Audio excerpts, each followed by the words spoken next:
এই যে হালখাতায় বিভিন্ন রকম মিষ্টি হয়। আচ্ছা, এটা হালখাতার হ্যাঁ অর্ডার? হ্যাঁ, হালখাতার অর্ডার আরো আছে, শুধু এরকম না, কি? মানুষের নানা। ওটা একটা কেক আছে, কেউ বলে যে একটা কেক দিতে, বা কারো নিমকি, কারো এইটা কি? লাড্ডু। ওটা হচ্ছে যে সন্দেশ, একটা সন্দেশ, হ্যাঁ, ওই মাখা কড়া পাকে, সন্দেশ, হ্যাঁ, একটু হ্যাঁ। মাখা সন্দেশ। এইটা কি? ওটাও একটা এক ধরনের সন্দেশ, নরম মা, পাকের। এটা আপেল মিষ্টি, এটা ক্ষীর কদম। এটা কি সুন্দর! আর এইটা আপেলের মতো দেখতে, এটা দেখতে। দানাদার টাইপের খেতে, হাত হ্যাঁ, দিয়ে হ্যাঁ, মনে হ্যাঁ, হচ্ছে, তাই তো? একটু ঠিক, হাত দিয়ে বুঝে যাচ্ছি, বুঝেছো? আর কত এই প্যাকেটটার দাম? এই 60 থেকে 70 টাকা। 70 টাকা। আচ্ছা, 8টা জিনিস আছে। সো দোকান থেকে এগুলো অর্ডার করে না? এক হ্যাঁ একটা হ্যাঁ দোকান হ্যাঁ থেকে হ্যাঁ, সবার যে যেমন অর্ডার দেয় সেরকম ক্লায়েন্টদের হয়। গিফট দেয় না? হ্যাঁ হ্যাঁ। আমরা ছোটবেলায় বেরোতাম দোকানে দোকানে শুধু মিষ্টির প্যাকেট কালেক্ট করতে।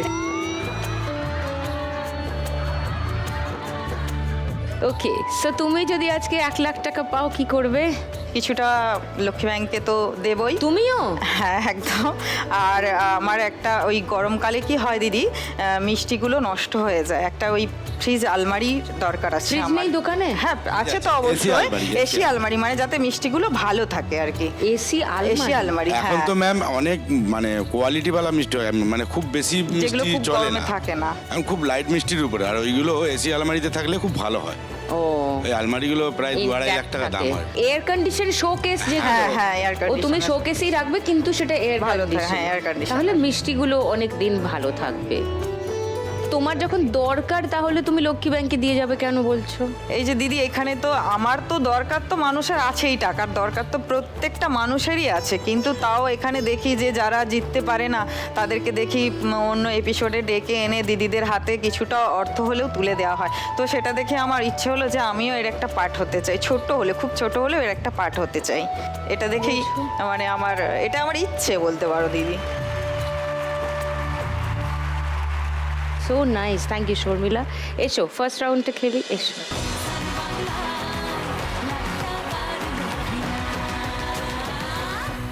শর্মিলা, তোমার 1 মিনিট সময় শুরু এখন। বলছি তোমার দিব্যি গেলে, আমি বড় শান্ত ছেলে, দেখছি তোমায় সুযোগ পেলে, শুনে বুঝি বিষম খেলে। নিচে থেকে পড়ছে। নিচে থেকে পড়ে না ওরে? বলছি তোমার বলছে নিচে থেকে পড়ছে। বড় শান্ত ছেলে, দেখছি তোমায় সুযোগ পেলে, শুনে এবার বুঝি ওপর থেকে বিষম পড়বে, ধরো ওপর থেকে একসঙ্গে। পড়বে, ধরো ওপর থেকে, ধরো একসঙ্গে, ধরো ধরো হ্যাঁ ধরো। ওপর থেকে ধরো। খেতে, খালি বিড়ি মিস করে যাই একটু যদি মিষ্ট সে, রাগারাগি কম করে, মনটা নরম করে, এসএমএসে হলেও যদি বলতো আমায় সে, আসুন কেন বাসুন পড়ছে দেখো। আগে নাচে আমার, ও ক্ষতি গুলো যা গেল। করেছি, বলো তোমাকে দু একবার।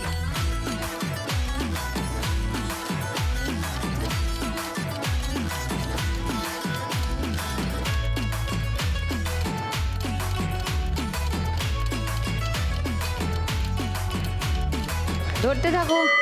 ও, 500,